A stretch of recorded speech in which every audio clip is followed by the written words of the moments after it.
15টা সুন্নত মুখস্থ রাখতে হবে। 1 নাম্বার সুন্নত ফজরের সালাত জামাতে পড়তে হবে।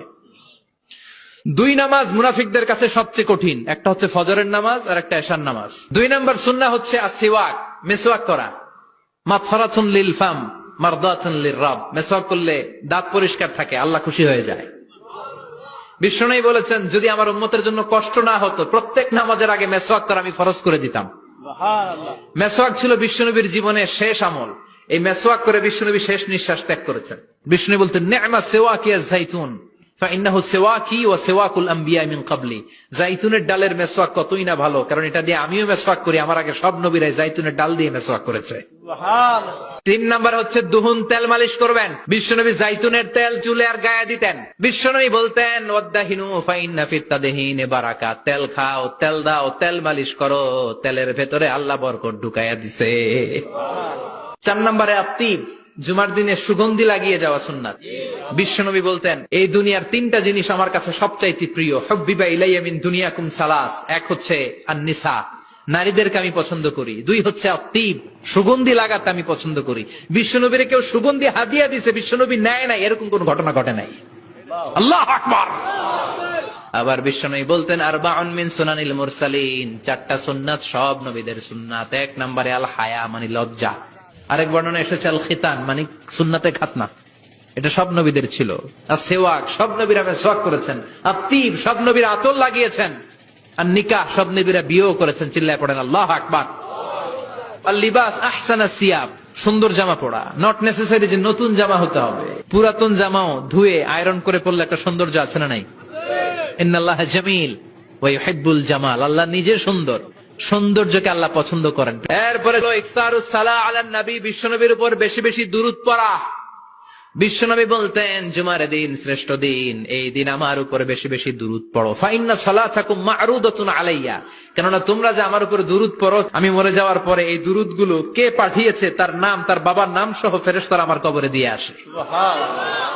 সাহাবারা বললেন ইয়া রাসূলুল্লাহ কাইফা সালাতুনা মা'রুদাতুন আলাইক, আপনি মরে যাওয়ার পরে আমাদের দুরূদ কেমন করে আপনি দেখবেন? ওয়াকাদ আরিমতা, আপনি তো পচে গলে মাটির সাথে মিশে যাবেন। বিশ্বনবী বলেন ইন্নাল্লাহা হাররামা আলাল আরদি আন তাকুলা আজসাদাল আম্বিয়া, নবীদের লাশকে খেয়ে ফেলা, নবীদের লাশকে পচিয়ে ফেলা জমিনের সব মাটির জন্য আল্লাহ হারাম করে দিয়েছে। এরপরে বিশ্বনবী বলতেন জুমার দিনে সূরাতুল কাহাফ পড়বা, কাহাফ পড়া সুন্নাহ। বিশ্বনবী বললেন সূরাতুল কাহাফ যে তেলাওয়াত করবে ইয়াকুনু লাহু নূর, এই সূরাতুল কাহাফ কিয়ামতের দিন তার সামনে বিশাল একটা আলো হয়ে আসবে। এই আলো দিয়ে পুলসিরাত পার হয়ে ওই বান্দা জান্নাতের ভেতরে ঢুকে যাবে। আবার বিশ্বনবী বলেন যারা সূরাতুল কাহাফের প্রথম 10 আয়াত তেলাওয়াত করবে জুমার দিন, শেষের 10 আয়াত যারা জুমার দিন তেলাওয়াত করবে, দাজ্জালের ফিতনা থেকে তাদেরকে মুক্ত রাখবে কে?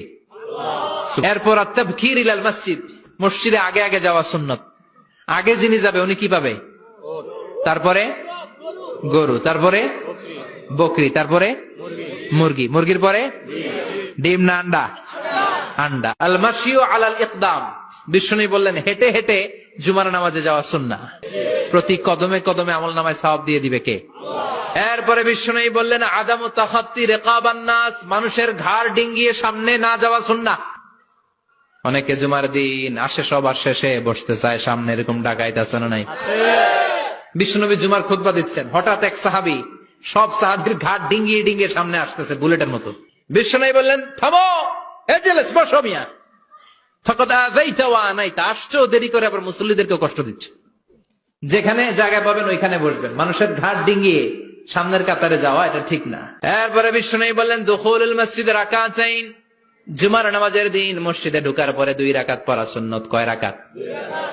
এরপরে বিশ্বনবী বললেন ইনসাত, চুপ থেকে খুতবা শুনবা। তাহলে জুমার নামাজে কথা বলা যাবে না, কেউ কথা বললে চুপ করো, এই কথাটাও বলতে বিশ্বনবী নিষেধ করেছেন। চিল্লায় বলেন ঠিক কিনা?